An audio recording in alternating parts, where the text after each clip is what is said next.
Hello dear student, this is Vipin here. एक बार आप सभी का बहुत बहुत वेलकम फिर से है हमारे चैनल लर्नोपीडिया पे। और इस पर्टिकुलर वीडियो में हम लोग ज्योग्राफी क्लास 10th का जो चैप्टर नंबर फर्स्ट है रिसोर्सेज एंड डेवलपमेंट, उसका पार्ट सेकंड कवर करने वाले हैं। पार्ट फर्स्ट हमने कवर कर लिया है। पार्ट फर्स्ट में हमने रिसोर्सेज डेवलपमेंट दोनों की डिफिनेशन कवर की, दोनों के रिलेशनशिप को जाना, क्लासिफिकेशन ऑफ रिसोर्सेज कवर कर लिया है हमने, development of resources, sustainable development, agenda 21, ये सभी टॉपिक्स पार्ट फर्स्ट में कवर कर लिए हैं। तो अगर आपने पार्ट फर्स्ट वीडियो नहीं देखा है तो उस पर्टिकुलर वीडियो का लिंक डिस्क्रिप्शन में दिया हुआ है, जाइए वहाँ से पार्ट फर्स्ट को देखिए, उसके बाद फिर पार्ट सेकंड यहाँ से स्टार्ट करिए। ठीक, तो चलिए पार्ट सेकंड स्टार्ट करते हैं रिसोर्सेज एंड डेवलपमेंट का और जानते हैं कुछ और भी टॉपिक्स के कॉन्सेप्ट के बारे में। ठीक, तो देखिए जो आज का पहला टॉपिक है वो आपका है रिसोर्स प्लानिंग। अब यहाँ पे ये सबसे इंपॉर्टेंट चीज़ होती है कि रिसोर्सेज की प्लानिंग क्यों करनी चाहिए। रिसोर्सेज की प्लानिंग इसीलिए करनी चाहिए ताकि रिसोर्सेज के इनडिस्क्रिमिनेट यूज़ से बचा जा सके। अगर हम रिसोर्सेज के इनडिस्क्रिमिनेट यूज़ से बच सकेंगे तो उससे जो बहुत सारे इन्वायरमेंटल प्रॉब्लम्स क्रिएट होते हैं वो इन्वायरमेंटल प्रॉब्लम्स क्रिएट नहीं होंगे और हमारी फ्यूचर जनरेशन भी सिक्योर होगी। ठीक, अब देखें यहाँ पे क्या कह रहा है, planning is the widely accepted strategy for the judicial use of resource. ये कह रहा है कि प्लानिंग एक बहुत ही वाइडली एक्सेप्टेड स्ट्रेटजी है, मतलब बहुत लोगों ने इसको एक्सेप्ट किया है और इस पर्टिकुलर चीज़ को अपनाने से आप रिसोर्सेज को जुडिशियस तरीके से यूज़ कर सकेंगे, मतलब सही तरीके से आप रिसोर्सेज का इस्तेमाल कर सकेंगे, रिसोर्सेज के वेस्ट से बच सकेंगे। ठीक, इसके बाद it has important in a country like India which has enormous diversity in the availability of resources. कह रहा है इंडिया जैसी कंट्री में रिसोर्स प्लानिंग बहुत ही इंपॉर्टेंट फीचर है, बहुत ही इंपॉर्टेंट चीज़ है। क्यों? क्योंकि हमारी कंट्री में इतना ज़्यादा रिसोर्सेज का डाइवर्सिटी है कि पूछो नहीं। किसी जगहों पर तो कोई रिसोर्सेज बहुत ज़्यादा मिलता है तो किसी जगहों पे वही रिसोर्सेज बहुत ज़्यादा कम है। जैसा देखिए यहाँ पे बताया है, जैसा कि झारखंड, मध्य प्रदेश और आपका ये क्या कहते हैं छत्तीसगढ़, इन जगहों पे आपके मिनरल्स और कोल डिपॉजिट बहुत ज़्यादा हैं। इसके बाद अगर देखा जाए अरुणाचल प्रदेश वगैरह में वाटर बहुत ज़्यादा है लेकिन इंफ्रास्ट्रक्चर डेवलपमेंट बिल्कुल नहीं है। तो यहाँ पे बताने का ये मतलब है कि पूरे के पूरे इंडिया में क्या कहते हैं कहीं पर रिसोर्सेज बहुत ज़्यादा अवेलेबल हैं तो कहीं पर रिसोर्सेज की बहुत ज़्यादा शॉर्टेज है। ऐसे में हमें रिसोर्सेज को यूज़ करने से पहले उसकी प्लानिंग करनी चाहिए ताकि उसके वेस्ट से बचा जा सके। ठीक, अब देखिए यहाँ पे थोड़ा सा आगे हम लोग समझ लेते हैं। The state of Rajasthan is very well endowed with solar and wind energy but lack in water resources. The cold desert of Ladakh is relatively isolated from the rest of the country.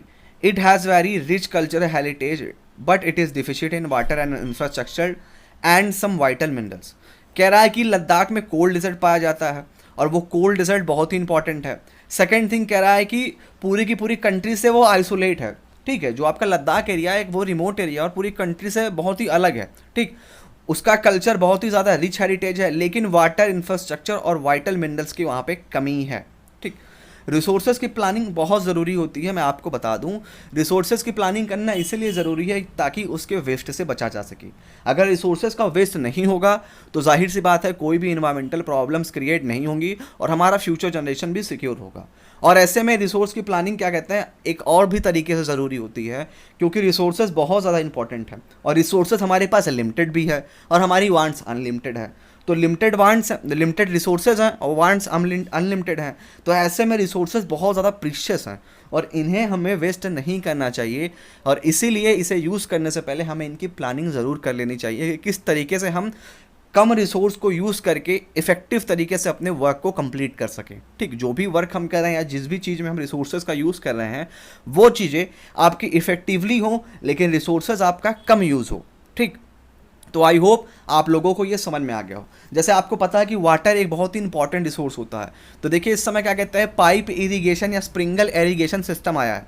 इससे क्या होता है, इससे क्या कहते हैं कम वाटर में पूरी तरीके से लैंड को इरिगेट कर दिया जाता है और वाटर के वेस्ट से भी बचा जाता है।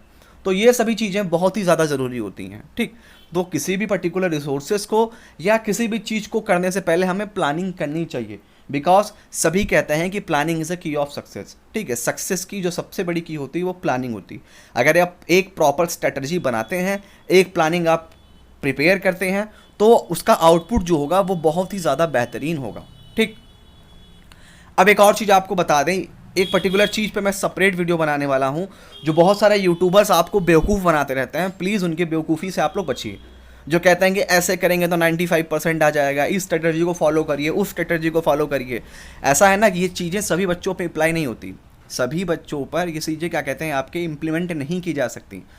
जिस बच्चे की जो पोटेंशियल है उस पोटेंशियल को केवल वही बच्चा समझ सकता है, ये यूट्यूबर्स वगैरह नहीं समझ सकते, ठीक है ना। ये आपको गाइड्स कर सकते हैं, सजेस्ट कर सकते हैं, लेकिन सभी बच्चों की पोटेंशियल को ये नहीं जान सकते। अपनी पोटेंशियल के अकॉर्डिंग, अपनी सिचुएशन, अपनी कंडीशन के अकॉर्डिंग आपको अपनी स्ट्रेटजी खुद बनानी चाहिए, ठीक है ना। दुनिया भर के लोगों की स्ट्रेटजी को फॉलो नहीं करना चाहिए, ओके। तो ये चीज़ें आप लोग ध्यान में रखिएगा। इस चीज़ पे एक सेपरेट वीडियो बनाऊंगा और बहुत भयानक तरीके से बनाऊंगा, सबको अच्छे से बताऊंगा, मोटिवेट करूंगा कि जो आप दुनिया भर के यूट्यूबर्स की बातें सुनते हैं और आपको वो बेवकूफ़ बनाते हैं, आप बेवकूफ़ बन जाते हैं, उन चीज़ों को बिल्कुल भी नेगलेक्ट करिए, ठीक है ना। स्ट्रेटजी बनानी है, प्लानिंग करनी है, स्टडी करना है तो अपने हिसाब से करो ना, क्योंकि आपके पोटेंशियल को आपसे बेहतर कौन समझ सकता, ना मैं समझ सकता हूँ ना वो यूट्यूबर्स जो आपको बेवकूफ़ बनाते हैं, ठीक। तो हम आगे चलते हैं इस चैप्टर पे। जब इस पे वीडियो बनाऊंगा तो शेयर करूंगा लिंक्स वगैरह, ठीक है, आप लोग देखिएगा। अभी हम चलते हैं अपने इस पर्टिकुलर चैप्टर पे और जानते हैं आगे के टॉपिक्स को। अब देखिए नेक्स्ट टॉपिक यहाँ पे आ गया, resource planning in India. Resource planning is a complex process which involve, resource planning एक बहुत ही कॉम्प्लेक्स प्रोसेस है जिनमें कुछ चीज़ें इन्वॉल्व होती हैं, जैसे identification and inventory of resource across the region of the country. This involve serving mapping qualitative and quantitative estimation and measurement of resources. सबसे पहले क्या कहते हैं कि रिसोर्सेज को आइडेंटिफाई किया जाता है कि पूरे पर्टिकुलर कंट्री में रिसोर्सेज कहाँ पाए जा रहे हैं, मैप सर्विंग होता है, सर्वे किया जाता है, फिर उसका मैपिंग किया जाता है, उसकी क्वालिटी जानी जाती है, उसकी क्वांटिटी जानी जाती है, फिर उसका एस्टिमेट बनाया जाता है, फिर उसको मेज़र किया जाता है, ठीक। ये पहला पूरा का पूरा प्रोसेस होता है। दूसरा होता है इवॉल्विंग अ प्लानिंग स्ट्रक्चर इडो the appropriate technology skill and institutional setup for the implement resources development plan. दूसरा ये देखा जाता है कि किस तरीके की टेक्नोलॉजी से उसको एक्सेसिबल बनाया जा सकेगा और किस तरीके के इंस्टीट्यूशन को हमें डेवलप करने की ज़रूरत है उस पर्टिकुलर रिसोर्सेज को एक्सेस करने के लिए। तीसरा कह रहा है matching the resource development plan with overall nation development plan. अब उसके बाद उस रिसोर्सेज को, जो रिसोर्सेज हमने फाइंड आउट किया है, हम ये देखते हैं कि वो रिसोर्सेज जो हमें मिला है वो हमारे नेशन डेवलपमेंट का जो प्लान है उस नेशन डेवलपमेंट के प्लान से कहाँ तक मैच करता है। अगर मैच करता है तो हम उसको तुरंत यूटिलाइजेशन में लाएंगे, अगर नेशन डेवलपमेंट प्लान से वो भी मैच नहीं कर रहा तो उसको हम अभी एज अ रिजर्व रख देंगे, उसका यूज़ बाद में करेंगे, ठीक। तो ये चीज़ें आपको पता होनी चाहिए। एक और चीज़ बता दें कि जब हमारा देश आज़ाद हुआ 1947 में, तो 1947 के पहले यहाँ पे कॉलोनियल पावर था। कॉलोनियल पावर्स ने क्या किया, हमारे रिसोर्सेज का बहुत ज़्यादा एक्सप्लॉयटेशन किया।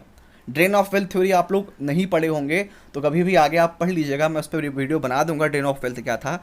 ड्रेन ऑफ वेल्थ एक ऐसी चीज़ें थी जिसमें कॉलोनियल पावर्स क्या करते थे, हमारे रिसोर्सेज को एक्सप्लॉयट करके उन रिसोर्सेज को वो अपने कंट्री ले जाके अपने यूज़ में लाया करते थे, ठीक है। जो भी चीज़ें होती हैं, जो भी इंपॉर्टेंट चीज़ें होती हैं, वो सब रिसोर्स हैं, ठीक है, जो लोगों की ज़रूरतों को पूरा करती हैं। तो क्या कहते हैं, कॉलोनियल पावर्स ने हमारे रिसोर्सेज को बहुत ज़्यादा एक्सप्लॉयटेशन किया, जिसके कारण आज हमारी कंट्री में पॉवर्टी है। और आप ये भी कह सकते हो कि जो सोसाइटी में गैप क्रिएट हो गया है रिच एंड पुअर के बीच में, ये सब उसी का कारण है, ठीक। तो कॉलोनियल पावर ने रिसोर्सेज को बहुत ज़्यादा इनडिस्क्रिमिनेट तरीके से यूज़ किया, बहुत ज़्यादा एक्सप्लॉयट किया, जिसके बाद हमारा देश आज़ाद होने के बाद जो भी हमारे लीडर्स थे उनके पास एक बहुत बड़ा चैलेंज था कि किस तरीके से कम रिसोर्सेज में, किस तरीके से रिसोर्सेज कम यूज़ किया जाए और कंट्री का डेवलपमेंट अच्छी तरीके से हो। मतलब पूरी एक प्लानिंग की जाए, रिसोर्सेज का इस्तेमाल कम हो और कंट्री का डेवलपमेंट अच्छे से किया जाए। तो हमारी कंट्री में उस समय जो भी हमारे प्राइम मिनिस्टर थे आज़ादी के बाद, आप सभी को पता, पंडित जवाहरलाल नेहरू जी थे। तो उन्होंने एक प्लानिंग कमीशन का सेटअप किया और प्लानिंग कमीशन में एक पंचवर्षीय योजना बनाई गई कि 5 सालों में हम इतने रिसोर्सेज को यूज़ करके इतना डेवलपमेंट टारगेट अचीव करेंगे, ठीक।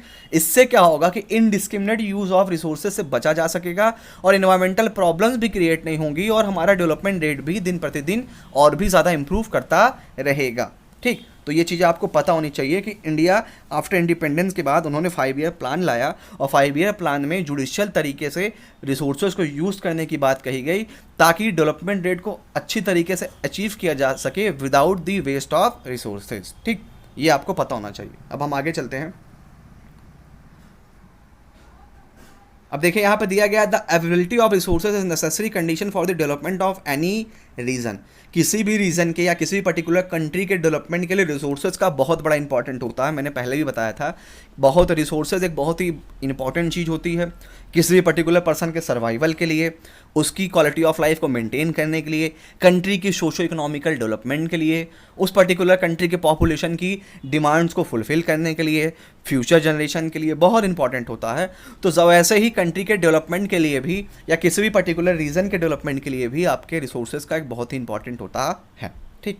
बट मेरे availability of resources in the absence of corresponding change in technology and institution में हिंडर डेवलपमेंट, ठीक। रिसोर्सेज तो है, लेकिन अगर टाइम बाय टाइम आपकी टेक्नोलॉजी या टाइम बाय टाइम आपके जो इंस्टीट्यूशंस वगैरह हैं, अगर उनमें चेंजेस नहीं आ रहे हों तो आपका डेवलपमेंट अच्छा नहीं होगा, ठीक है। जो आपके डेवलपमेंट पर एक प्रकार की रुकावट आ जाएगी, एक प्रकार का हिंडर आ जाएगा। यहाँ पे कहने लगे हिंडर, ठीक है, हिंडर का मतलब होता है रुकावट।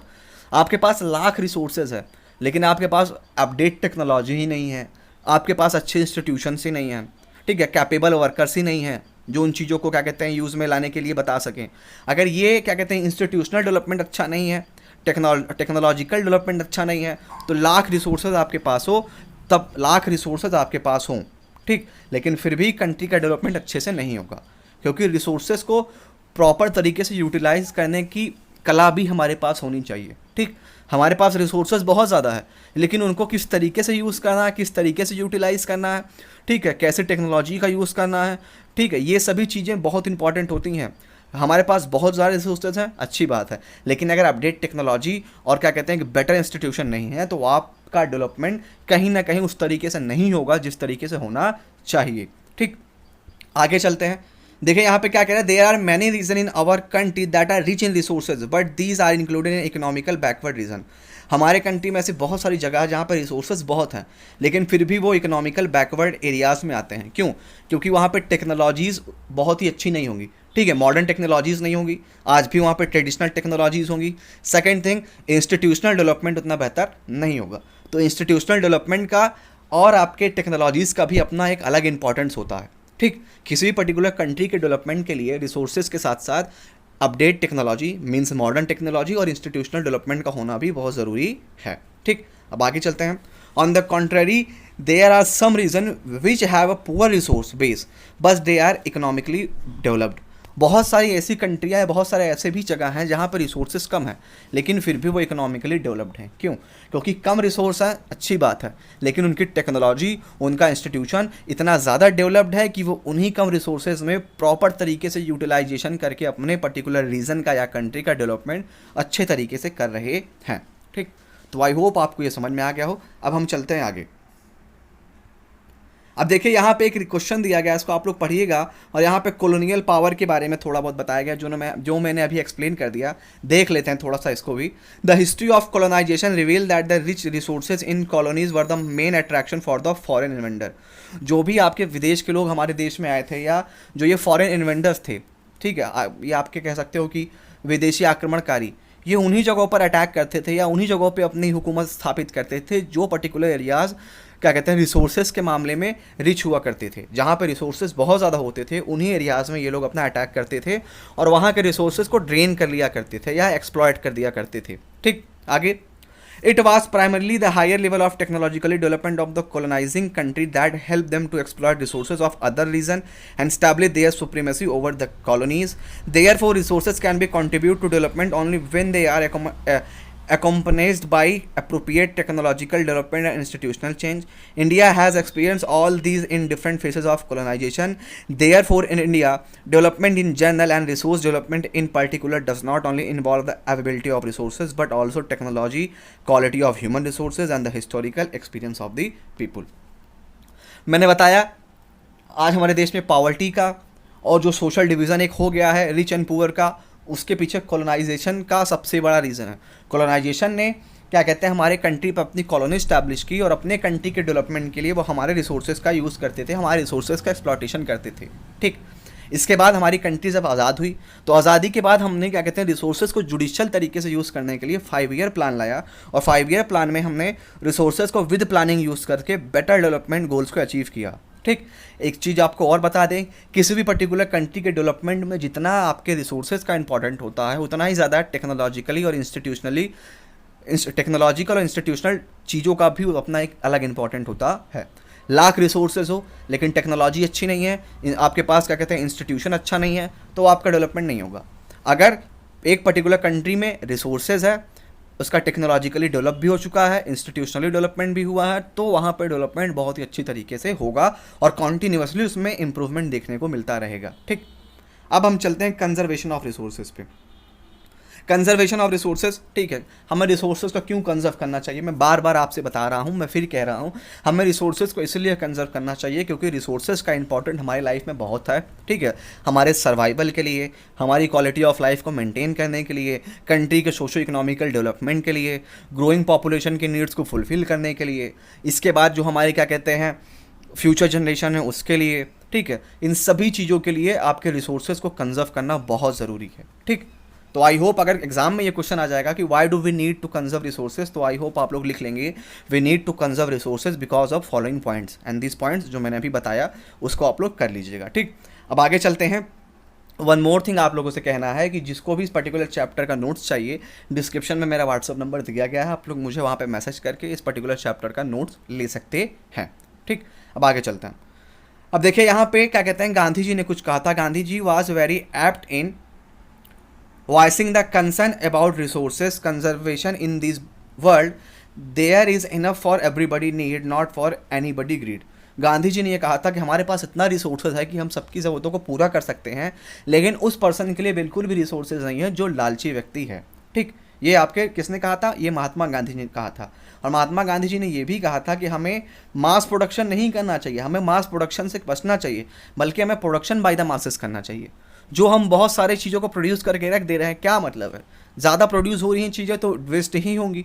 हमें प्रोडक्शन करना चाहिए लेकिन बाई मास। ठीक है, ज़्यादा लोगों को इन्वॉल्व करो उस प्रोडक्शन में, मतलब कैपिटल इंटेंसिव टेक्निक की यहाँ पे नहीं बात कर रहे हैं महात्मा गांधी। महात्मा गांधी यहाँ कह रहे हैं कि जो भी चीज़ों का प्रोडक्शन हो वो लेबर इंटेंसिव टेक्निक से हो, ताकि large number of employment generate हो सकें। ठीक, कैपिटल इंटेंसिव और लेबर इंटेंसिव में बता दूं, कैपिटल इंटेंसिव एक ऐसी टेक्निक होती है जिसमें लेबर से ज़्यादा मशीन्स का यूज़ होता है प्रोडक्शन में, और आपके क्या कहते हैं लेबर इंटेंसिव टेक्निक एक ऐसी टेक्निक होती है जिसमें प्रोडक्शन का यूज़ होता है, किसी चीज़ को प्रोड्यूस करने में लेबर्स का ज़्यादा यूज़ होता है मशीन्स के कंपैरिजन में। ठीक, तो महात्मा गांधी कह रहे हैं कि हमें क्या कहते हैं मास प्रोडक्शन नहीं करना चाहिए, हमें प्रोडक्शन बाई मासेस करना चाहिए। मतलब जो भी चीज़ें हम प्रोड्यूस करें वो कैपिटल इंटेंसिव टेक्निक पर ना बेस्ड हों, वो आपके लेबर इंटेंसिव टेक्निक्स पे बेस्ड हों। ठीक, तो आई होप यहाँ तक आपको समझ में आया हो। अब हम चलते हैं अपने नेक्स्ट टॉपिक पे। तो देखिए ये स्टेटमेंट आपके महात्मा गांधी जी ने दिया था। उन्होंने कहा था कि there is enough for everybody needs and not for anybody grades. ठीक है, इतना रिसोर्सेज हमारे पास अवेलेबल है कि सबकी ज़रूरतें पूरी की जा सकती हैं, लेकिन उस व्यक्ति के लिए बिल्कुल भी रिसोर्स नहीं है जो लालची है, क्योंकि लालची लोगों की क्या कहते हैं, लालची लोगों का सेटिस्फैक्शन लेवल कभी भी कंप्लीट नहीं होता, फुलफिल नहीं होता है। जो पर्सन लालची होते हैं वो कभी भी किसी चीज़ से सेटिस्फाई नहीं होते हैं। ठीक, अब हम चलते हैं आगे।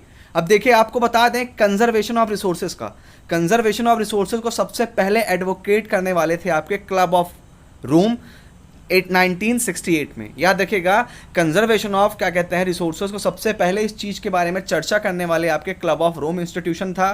ठीक है, एक इंटरनेशनल लेवल का, और इसने ये कब किया था, 1968 में। ठीक, इसके बाद क्या कहते हैं स्मॉल इज़ ब्यूटीफुल, ये किताब थी आपकी गांधीयन फिलॉसफी पे बेस्ड थी, 1974 में किताब आई थी, और इसने भी कंजर्वेशन ऑफ रिसोर्सेज के ऊपर ही बात की थी। इसके बाद आपको एक चीज़ बता दें, जो वर्ल्ड का सबसे पहला इंटरनेशनल अर्थ समिट हुआ था 1992 में आपके रियो डी जेनेरो में, जो ब्राज़ील की कैपिटल सिटी थी, वहाँ पे जितने भी क्या कहते हैं जितनी भी कंट्रीज़ ने पार्टिसिपेट किया था या जो भी वहाँ पे हुआ था, वो आखिर हुआ क्यों, तो आपको बता दें 1987 में एक रिपोर्ट आई थी, ब्रेटलैंड कमीशन रिपोर्ट, और ब्रेटलैंड कमीशन रिपोर्ट ने ये बता दिया था कि अगर यूं ही क्लाइमेटिक कंडीशन चेंज होता रहा या यूं ही इन्वायरमेंटल पॉल्यूशंस बढ़ते रहे तो आने वाला समय बहुत ही ज़्यादा ख़राब है। तो आपके इसी पर्टिकुलर कमीशन रिपोर्ट ने सस्टेनेबल डेवलपमेंट के कॉन्सेप्ट को सबसे पहले एडवोकेट किया था। ठीक, और उसने किताब अपने लिखी थी our common future, our common future किताब में उसने सस्टेनेबल डेवलपमेंट के बारे में बताया था। ठीक, तो सस्टेनेबल डेवलपमेंट का कॉन्सेप्ट जो आया था वो ब्रेटलैंड कमीशन रिपोर्ट 1987 से आया था। ठीक, ये आप लोगों को पता होना चाहिए। और सस्टेनेबल डेवलपमेंट के बारे में मैंने आपको बताया है कि सस्टेनेबल डेवलपमेंट एक ऐसा डेवलपमेंट होता है जिसमें हम रिन्यूएबल फॉर्म ऑफ रिसोर्सेज को डेवलप करते हैं, मतलब ऐसे रिसोर्सेज को डेवलप करते हैं जो हमारी ज़रूरतों को भी पूरा कर दे और इन्वायरमेंट के लिए कोई हार्मफुल इफेक्ट्स भी क्रिएट ना करे। और हमारे इससे क्या होगा कि हम लोग अपने फ्यूचर जनरेशन के साथ कोई भी कॉम्प्रोमाइज़ नहीं करेंगे अगर हम ऐसे रिसोर्सेज को डेवलप करते हैं तो। ठीक, अब हम चलते हैं आगे। अब देखिए नेक्स्ट टॉपिक आपका आ गया है लैंड रिसोर्सेज। लैंड को रिसोर्सेज क्यों कहा जाता है? अरे जाहिर सी बात है, लैंड एक ऐसी पर्टिकुलर जगह है जहाँ पे हम लोग सारी की सारी हमारी जो एक्टिविटीज़ होती हैं हम लैंड पे परफॉर्म करते हैं, इसलिए हम लैंड को रिसोर्स कहते हैं। देखिए यहाँ पे दिया गया है, we live on land, we perform our economic activities on land, we use it in different way, thus land is a natural resources of almost important, it support natural vegetation, wildlife, human life, economic activities, transport, communication system, etc etc। ठीक, land पे बहुत सारी चीज़ें की जाती हैं, economical activities perform की जाती हैं, प्रोडक्शन का वर्क होता है, बहुत सारे जो भी वर्क हम लोग करते हैं सब हम लोग लैंड पे करते हैं, इसलिए हम लैंड को रिसोर्सेज कहते हैं। अब इसके बाद जान लीजिए इंडिया में आपके different types of land forms भी होते हैं, कहीं पे प्लेट्यू, कहीं पे प्लेन, कहीं पे माउंटेन्स, कहीं पे वैलीज, बहुत अलग अलग लैंड फॉर्म्स होते हैं। लेकिन आपको बता दें इंडिया में आपके जो लैंड फॉर्म्स हैं आपके 43% प्लेन एरियाज़ हैं, समतल इलाके, 27% आपका प्लेट्यू एरियाज़ है, ठीक है, पठारी क्षेत्र, और 30% आपके माउंटेन एरियाज़ है, मतलब कि पहाड़ी इलाके। ठीक, तो ये आपको पता होना चाहिए डाटा कि इंडिया में क्या कहते हैं कितना परसेंट क्या है। तो 43% plain area, 30% mountain areas and 27% plateau areas. ठीक, अब हम चलते हैं आगे। अब देखिए यहाँ पे आपको ये जानना है कि इन तीनों के तीनों लैंडफॉर्म्स का क्या इंपॉर्टेंट है। तो जो 43% आपका प्लेन एरियाज है, ठीक, प्लेन का इंपॉर्टेंस क्या है? प्लेन एक ऐसा पर्टिकुलर एरिया होता है जहाँ पे आप क्या कहते हैं एग्रीकल्चर एक्टिविटीज़ को या इंडस्ट्रीज़ का डेवलपमेंट बहुत ही अच्छी तरीके से कर सकते हैं। ठीक है, जितने भी एग्रीकल्चर फॉर्म ऑफ मतलब कि प्रोडक्शन की वर्क, क्रॉप्स का प्रोडक्शन करना, खेती बाड़ी वगैरह वगैरह, ठीक है, ज़्यादातर आपके agriculture type of activities plain areas में परफॉर्म की जाती है और इंडस्ट्रीज़ का, ट्रांसपोर्टेशन का, कम्युनिकेशन का, इन सभी चीज़ों का यहाँ पे बहुत ही बेहतरीन तरीके से डेवलपमेंट होता है। ठीक, एक और चीज़ बता दें, प्लेन का फॉर्मेशन आपके रिवर्स के द्वारा होता है, इसलिए यहाँ पे लार्ज नंबर ऑफ पॉपुलेशन भी सेटल डाउन होती है, क्योंकि यहाँ का क्लाइमेटिक कंडीशन और भी बहुत सारी चीज़ें लिविंग पॉपुलेशंस के लिए बहुत ज़्यादा कंफर्ट होती हैं। ठीक, अब इसके बाद चलते हैं माउंटेन एरियाज़ में। माउंटेन्स का अपना क्या इंपॉर्टेंस है? माउंटेन्स का अपना इंपॉर्टेंस है कि जितनी भी आपकी रिवर्स वगैरह ओरिजिनेट होती हैं, जो पेरेनियल रिवर्स आपकी ओरिजिनेट हुई हैं, वो सब माउंटेन एरियाज से ओरिजिनेट होती हैं। ठीक, ये आपके फ्रेश वाटर्स का सोर्स होती हैं। ठीक है, जो भी आपके रिवर्स होती हैं, पेरेनियल रिवर्स होती हैं, जो साल के 12 महीने बहती हैं, ये ग्लेशियर से ओरिजिनेट होती हैं और ये फ्रेश वाटर का सोर्स होती हैं। तो रिवर्स का अपना माउंटेन्स का अपना ये इंपॉर्टेंट है। ठीक, एक और चीज़ आपको बता दें, माउंटेन्स में जो आपके माउंटेनियस फॉरेस्ट होते हैं वहाँ पे बहुत सारे मेडिसिनल हर्ब्स और स्टफ्स मिलते हैं, जिससे बहुत सारी मेडिसिन वगैरह भी बनती हैं। तो ये भी अपना एक माउंटेन्स का इंपॉर्टेंट है। तीसरा आपका है क्या कहते हैं, प्लेट्यू एरिया। प्लेट्यू का क्या इंपॉर्टेंट है? प्लेट्यू एक ऐसी जगह होती है जहाँ पे रिच अमाउंट में आपके मिनरल्स पाए जाते हैं और मिनरल्स आपके कंट्री के डेवलपमेंट के लिए बहुत ज़्यादा इंपॉर्टेंट होते हैं। यहाँ तक सभी पर्सन के सर्वाइवल के लिए भी मिनरल्स का अपना एक अलग इंपॉर्टेंट होता है। ठीक, तो आई होप आपको समझ में आ गया हो कि प्लेन, माउंटेन्स और प्लेट्यूज का क्या इंपॉर्टेंट है और इन तीनों जगहों पे क्या होता है। प्लेन्स पे agriculture form of activities perform की जाती हैं, माउंटेन्स क्या कहते हैं आपके only source of perennial reverse, इसके बाद प्लेट्यूज में आपके मिनरल्स वगैरह पाए जाते हैं। तो आई होप आपको ये समझ में आया हो। अब हम चलते हैं आगे। लैंड यूटिलाइजेशन, देखिए यहाँ से एक नंबर का क्वेश्चन कई बार आपके बनता है, तो यहाँ पे हम लोग जानेंगे थोड़ा सा लैंड यूटिलाइजेशन के बारे में। सब नहीं पढ़ना है, जो मैंने बोल्ड किया केवल यही हम जानेंगे। देखिए कल्चरेबल वेस्ट लैंड किसे कहते हैं? कल्चरेबल वेस्ट लैंड ऐसे लैंड्स को कहा जाता है जिन पे 5 साल या 5 साल से ज़्यादा तक के समय में कोई भी कल्टिवेशन का वर्क नहीं हुआ है। ऐसी ज़मीनें जिन पर 5 या 5 से अधिक सालों तक कोई भी कल्टिवेशन का वर्क परफॉर्म नहीं किया गया, उनको कल्चरेबल वेस्ट लैंड कहते हैं। करंट फिलो लैंड किसे कहते हैं?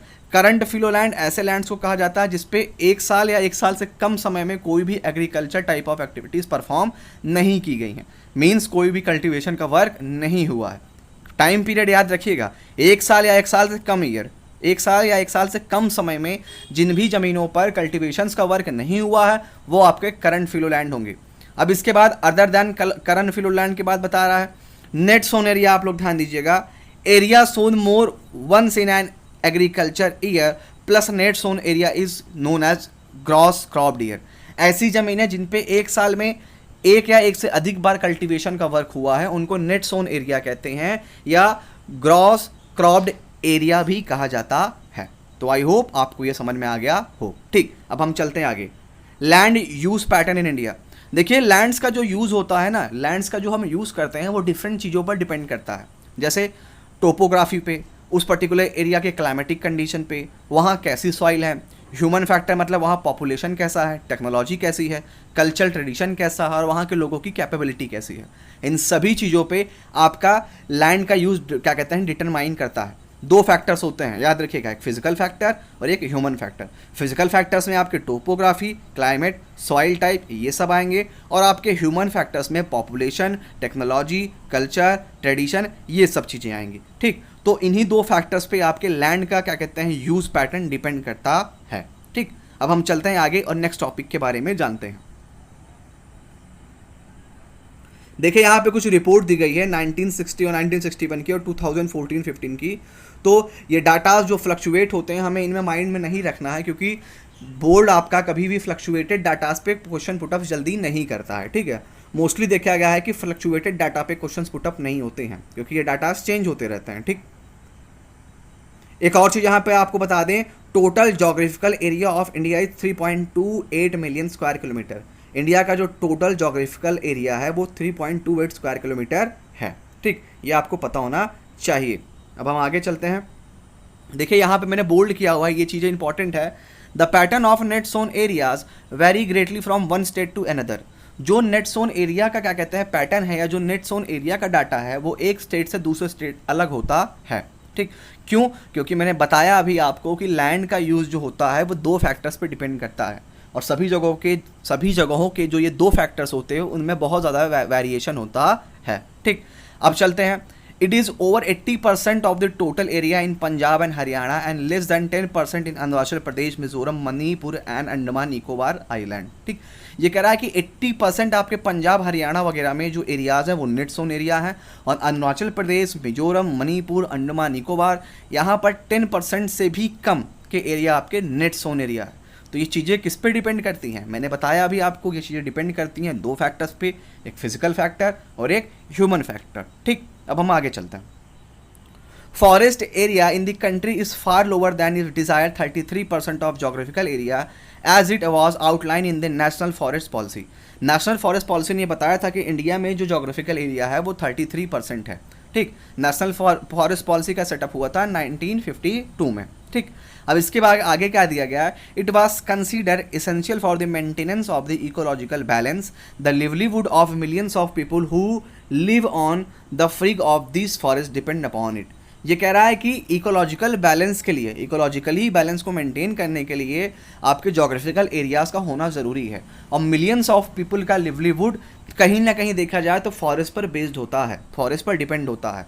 एक चीज़ आपको बता दें, हमारा जीवन भी अगर आप देखें तो कहीं ना कहीं जंगल में जो भी चीज़ें, जंगलों से जो भी चीज़ें मिलती हैं, कहीं ना कहीं हमारा जीवन भी उन चीज़ों पर निर्भर करता है, क्योंकि जंगलों से, फॉरेस्ट कवर एरियाज से हमें हमारी ज़रूरतें की बहुत सारी चीज़ें मिलती हैं। ठीक, जो कि अभी हम आगे के पैराग्राफ में देखते हैं। ठीक, a part of the land is term as waste land and land put to be non agriculture uses. Waste land include rock, arid, desert area and land put to other non agriculture uses include settlement, road, railway, industries etcetera. Continuous use of land over a long period of time without taking appropriate measure to conserve and manage it have resulted in land degradation, thus in turn has serious repercussion on society and the environment।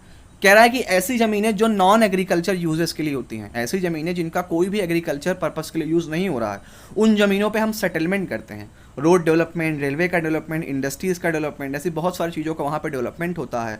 ठीक, लेकिन आप लोगों को ये पता होना चाहिए कि इन सभी चीज़ों से भी लैंड डिग्रेडेशन बहुत ज़्यादा हो रहा है। जैसे जैसे अर्बनाइजेशन बढ़ता जा रहा है, अर्बनाइजेशन का भी अपना एक डाइवर्स इफेक्ट है, ये हमारे इन्वायरमेंट को गलत तरीके से प्रभावित कर रहा है। ठीक, तो ये चीज़ें आपको पता होनी चाहिए। अब देखिए इस पर्टिकुलर वीडियो का जो आज लास्ट टॉपिक है वो आपका है land degradation and conservation measure. ठीक, लैंड डिग्रेडेशन कहाँ पे कैसे हो रहा है और कितना %, और हमें इसे कैसे रोकना चाहिए, हमें कैसे लैंड डिग्रेडेशन को रोकना चाहिए और लैंड्स को कंजर्व करना चाहिए, क्योंकि लैंड भी हमारे लिए एक बहुत ही इंपॉर्टेंट रिसोर्स है, क्योंकि हम अपना जो भी एक्टिविटीज़ परफॉर्म करते हैं सब लैंड पे ही करते हैं। तो चलिए इस पर्टिकुलर टॉपिक के बारे में अब हम जानते हैं। देखिए लाइन बाय लाइन समझते हैं। We have shared our land with the past generation and will have to do with the future generation. ठीक है, हमें ज़मीनें वगैरह या जो भी लैंड थी वो हमें पास्ट से मिली, हमारे इंसेंटर्स से। आज हम हैं तो कल फ्यूचर में भी हमारी जनरेशन वगैरह उसको यूज़ करेंगे। ठीक, अब हम देखते हैं 95% of our basic needs for food, shelter, clothing are obtained from land. Human activities have not only brought about degradation of land but also aggravate the pace of natural forces to cause damage to land. ठीक, हम 95% हमारी ज़रूरतों की, मतलब 95% हमारी ज़रूरतें food की, shelter की, क्लॉथिंग की, ये सब लैंड से पूरी होती हैं। ठीक, और ह्यूमन एक्टिविटीज़ जिस तरीके से चल रही हैं, ह्यूमन एक्टिविटीज़ जिस तरीके से क्या कहते हैं अपने ज़रूरतों को पूरा करने के लिए बहुत सारी एक्टिविटीज़ को पेश दे रहे हैं, ये सारी चीज़ें आपके लैंड्स को कहीं ना कहीं अलग अलग तरीके से क्या कहते हैं डैमेज पहुंचा रहे हैं। ठीक, जैसे कि देखिए दे रहा है some human activities such as deforestation, overgrazing, mining, quarrying to have contributed significantly in land degradation. ये कुछ एक्टिविटियाँ ह्यूमंस के द्वारा की जा रही हैं जो बहुत ज़्यादा आपके लैंड डिग्रेडेशन कॉज कर रही हैं। ये ऐसी एक्टिविटीज़ हैं जिनसे ज़मीनें बहुत ज़्यादा बर्बाद हो रही हैं। ठीक, तो जानते हैं कहाँ पे कैसे आपकी ज़मीनें बर्बाद हो रही हैं, क्योंकि आपके MCQ based type of questions में मैंने करवाया था और वहाँ पे ऐसे क्वेश्चंस आ भी सकते हैं कि बताइए माइनिंग से किस स्टेट्स में ज़मीनें बर्बाद हो रही हैं, या ओवर ग्रेजिंग से कहाँ पे ज़मीनें बर्बाद हो रही हैं, या ओवर एरीगेशन से ज़मीनें कहाँ पे बर्बाद हो रही हैं, आपसे वो स्टेट पूछ सकता है। तो चलिए जानते हैं। देखिए mining sites are abandoned after excavation work is complete, leaving deep scar and trace of the overburden in state like Jharkhand, Chhattisgarh, Madhya Pradesh and Orissa. Deforestation due to mining have caused several land degradation. Madhya Pradesh, Orissa, Chhattisgarh, Jharkhand, इन जगहों पे माइनिंग और deforestation की मदद से बहुत ज़्यादा land degradation हो रहा है। इसके बाद in state like Gujarat, Rajasthan, Madhya Pradesh and Maharashtra, over grazing is one of the main reason for land degradation. Gujarat में, राजस्थान में, मध्य प्रदेश में और महाराष्ट्र में ओवर ग्रेजिंग के कारण बहुत ज़्यादा लैंड डिग्रेडेशन हो रहा है। ओवर ग्रेजिंग का मतलब होता है कि जब क्या कहते हैं कैटल्स वगैरह बहुत ज़्यादा क्या कहते हैं चर लेते हैं, तो जो क्या कहते हैं आपके ग्रासेस की रूट्स होती हैं वो वीक हो जाती हैं, उससे सॉइल इरोजन का खतरा बढ़ जाता है। ठीक, अब हम आगे चलते हैं।